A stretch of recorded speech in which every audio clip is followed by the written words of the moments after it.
अरबों रुपए के बजट के बावजूद महकमे सेहत सिंध की कारकर्दगी बेहतर न हो सकी। सरकारी अस्पतालों की हालत बदतर, सहूलियात का फुकदान। महकमे सेहत की सूबे के चंद अस्पतालों पर मेहरबानियां।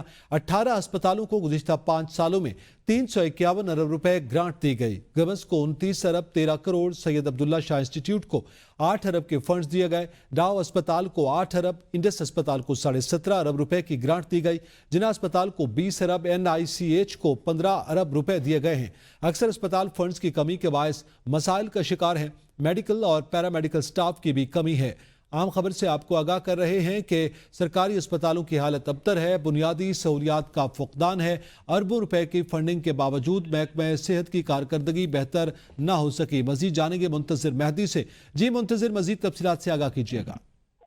जी बिल्कुल, अरबों रुपए के बजट के बावजूद महकमे सेहत इनकी कारकर्दगी जो है वो बेहतर ना हो सकी है। सरकारी अस्पतालों की हालत जो है वो बद से बदतर होती जा रही है। सहूलियात का शदीद फुकदान है सरकारी अस्पतालों में। महकमे सेहत सूबे की जो मुख्तलिफ अस्पतालों पे उनमें जो है ज़्यादातर अस्पतालें जो हैं वो इंतहाई वो ज़बून हाली का शिकार हैं। लेकिन महकमे सेहत की जानिब से जो महज चंद अस्पतालों पर जो है वो